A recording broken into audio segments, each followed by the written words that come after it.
You got NFL executives, people who get paid millions to scout talent, build rosters, and identify franchise quarterbacks. And they're not just watching Shedeur Sanders play for the Cleveland Browns. They're watching how Cleveland is handling him. They're tracking decisions. They're taking notes. They're seeing patterns. And from what we've been hearing across multiple media outlets and insider circles, some of these executives are raising eyebrows at what they're seeing in Cleveland. Now, before anybody jumps down my throat, I'm not saying there's some grand conspiracy here. I'm not claiming sabotage. I'm not saying Kevin Stefanski wakes up every morning thinking about how to ruin Shedeur Sanders' career. That's not what this is about. But what I am saying is that when people whose entire job is evaluating NFL organizations start paying attention to how a team is developing a young quarterback, not just how that quarterback is playing, but how he's being used, that tells you something uncomfortable is happening. Something that doesn't add up when you look at the timeline, the decisions, and the context around this whole situation. Because here's the thing y'all need to understand. NFL executives don't waste their time tracking organizations unless they see value in what's happening, or unless they see something going wrong that might create opportunity for them down the line.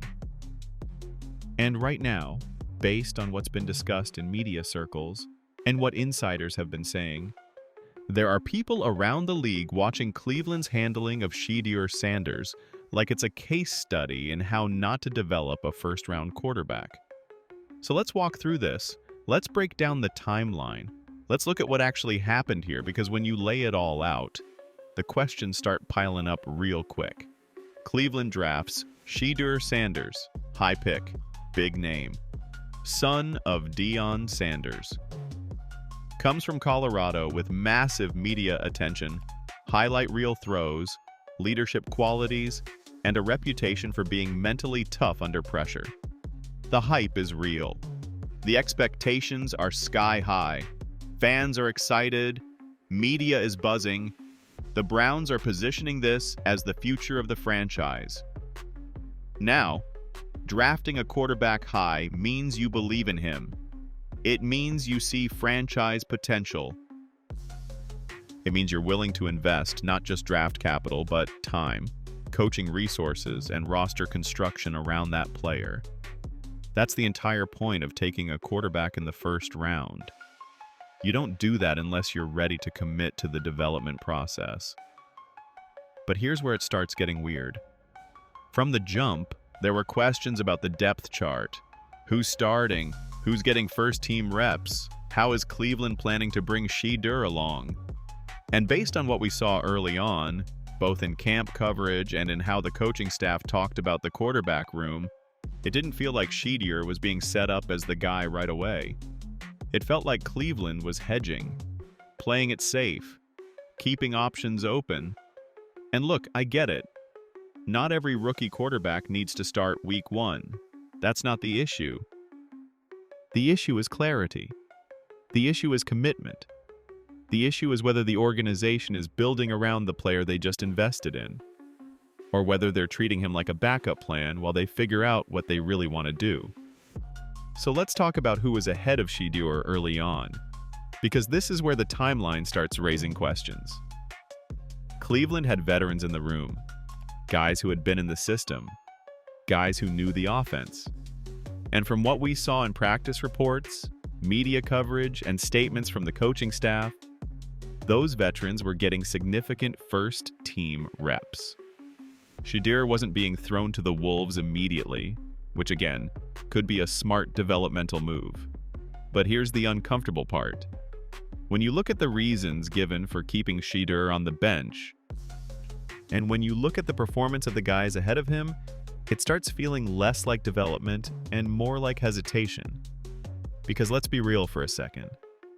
If you draft a quarterback in the first round, and the guys ahead of him on the depth chart are struggling, throwing picks, missing reads, failing to move the offense, then at some point, you gotta ask yourself, what are we doing here?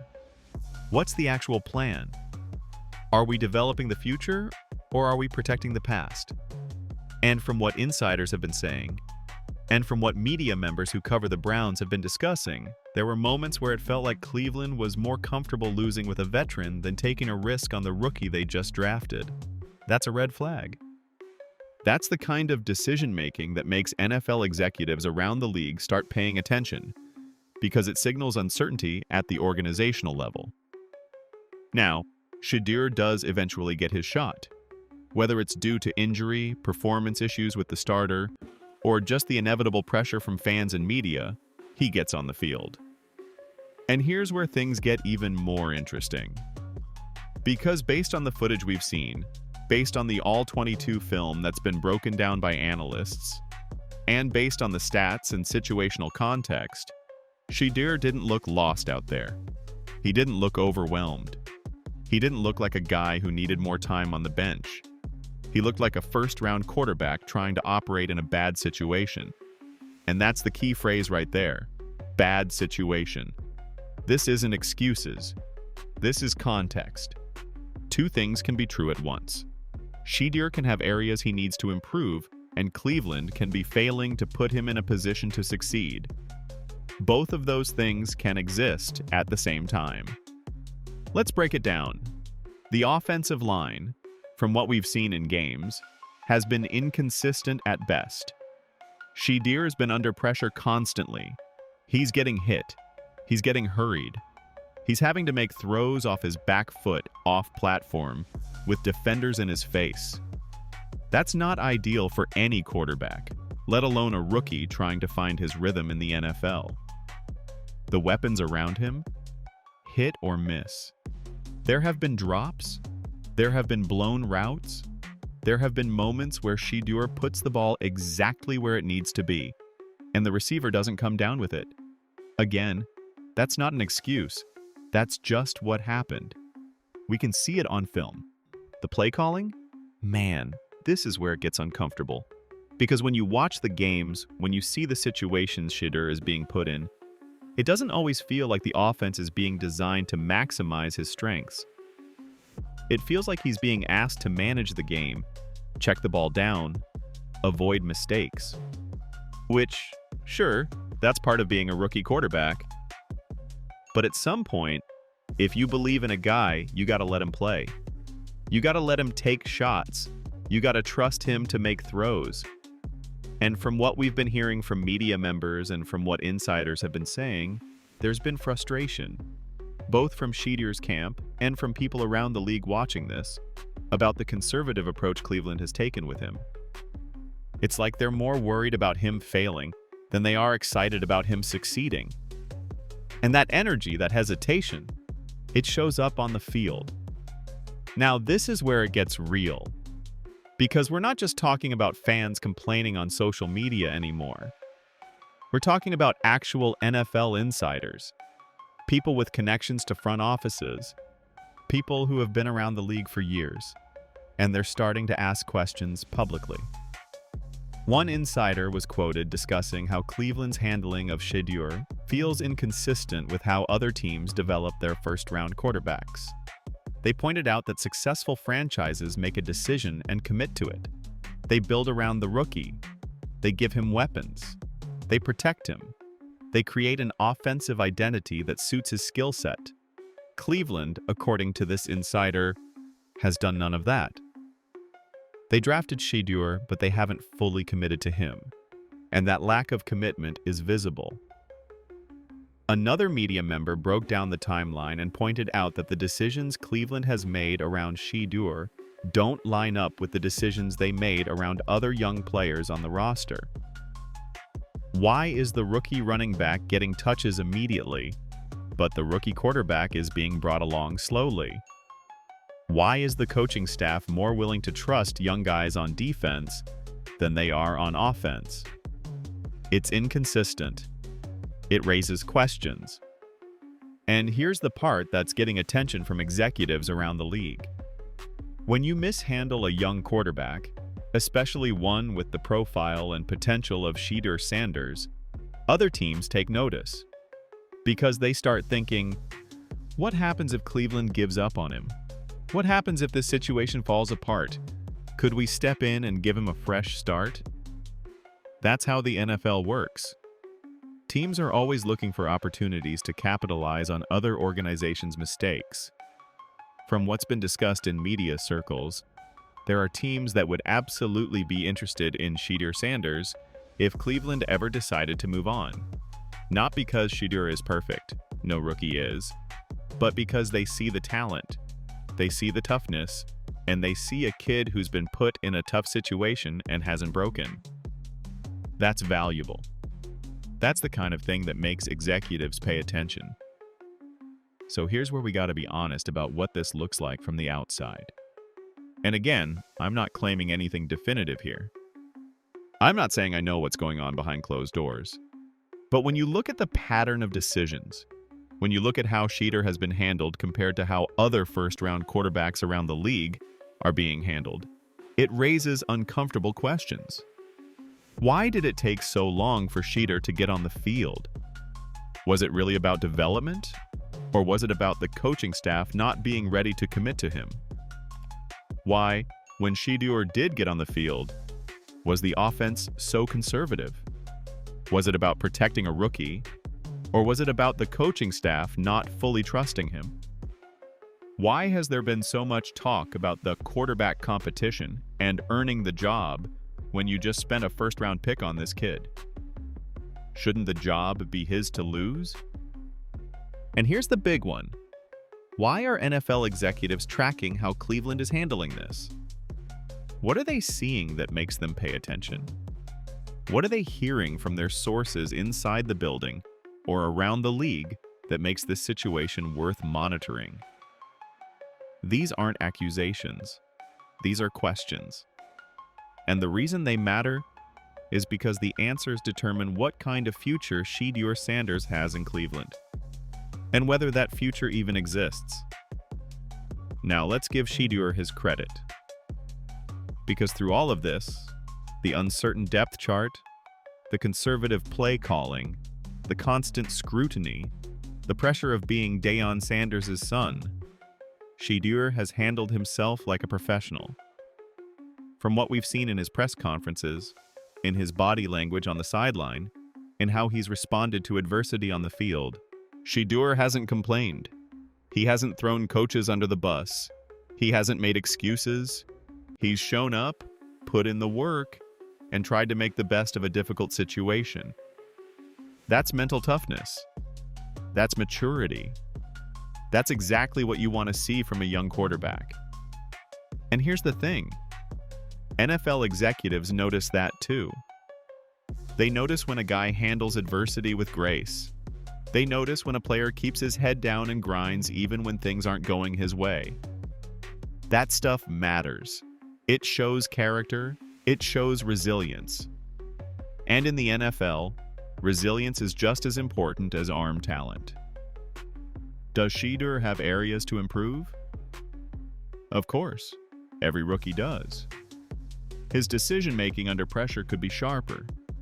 His footwork could be cleaner. His accuracy on deep balls has been inconsistent. But those are coachable things.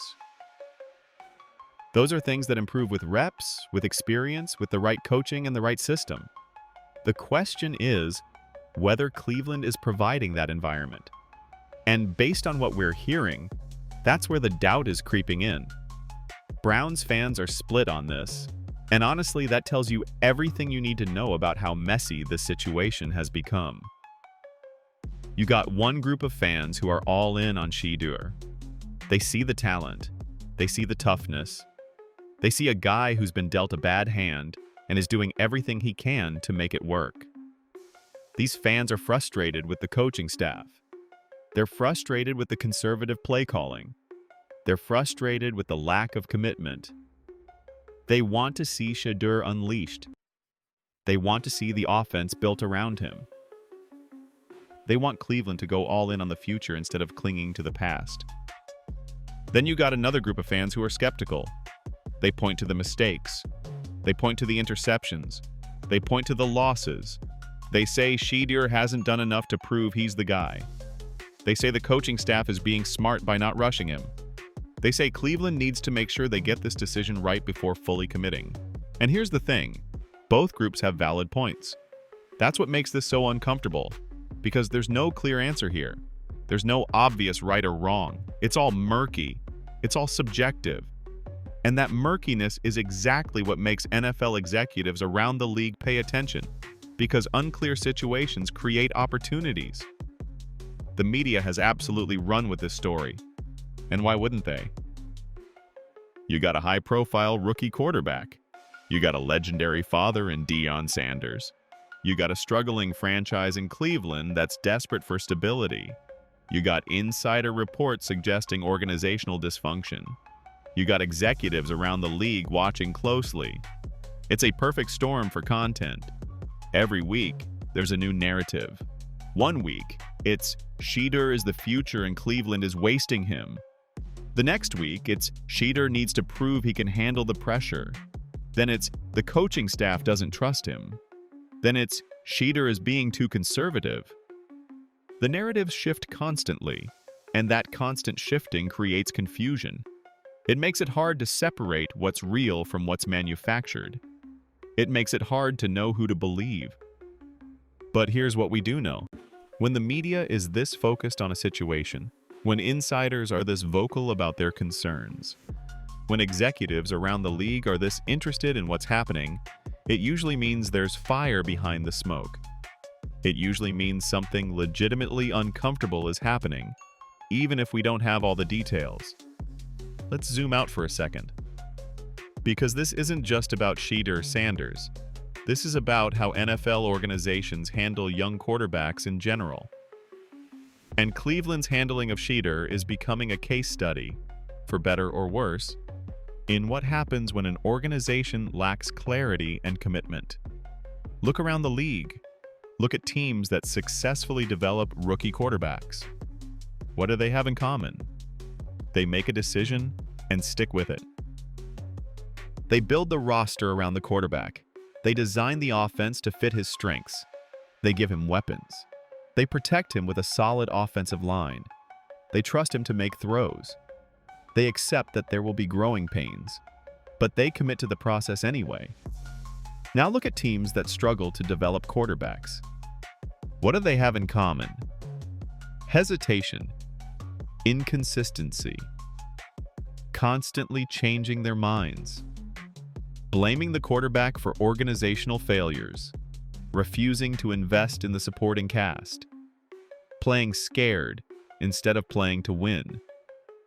Where does Cleveland fall on that spectrum right now? Based on what we're seeing, based on what insiders are saying, it's leaning toward the latter. And that's a problem. Because if you can't commit to your first-round quarterback, if you can't create an environment where he can succeed, then you're wasting not just his potential, you're wasting your own future as a franchise. So where does this go from here? That's the question everybody's asking. And honestly, nobody knows. Because Cleveland is at a crossroads. Do they fully commit to Shedeur? Do they build the offense around him? Do they give him the weapons and protection he needs? Do they trust him to be the face of the franchise? Or do they keep hedging? Do they keep bringing in veterans? Do they keep playing it safe? Do they keep treating Shedeur like he's got to prove himself every single week instead of embracing him as the future?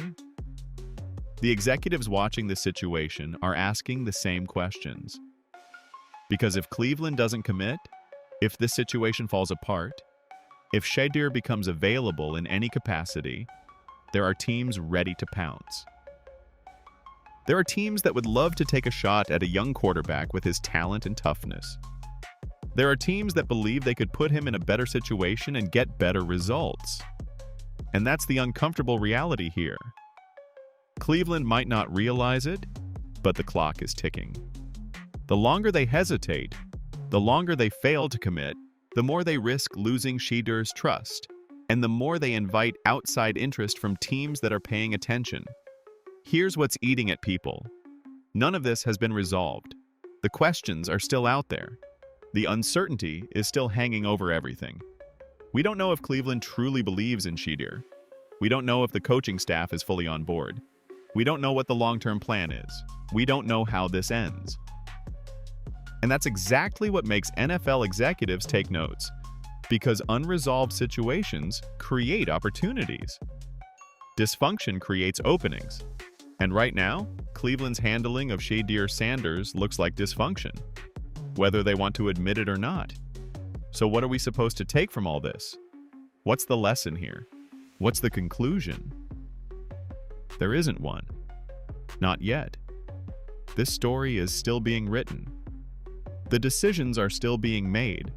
The future is still uncertain. And until Cleveland makes a definitive choice, until they either fully commit to Shedeur or move in a different direction, we're all just watching and waiting to see what happens next. But make no mistake, people are watching. Executives are watching. Media is watching. Fans are watching. And every decision Cleveland makes from here on out is being tracked, analyzed, and judged by people who have a vested interest in how this all plays out. So the question isn't whether this situation is uncomfortable, it is. The question is whether Cleveland recognizes how uncomfortable it looks from the outside, and whether they care enough to do something about it before it's too late.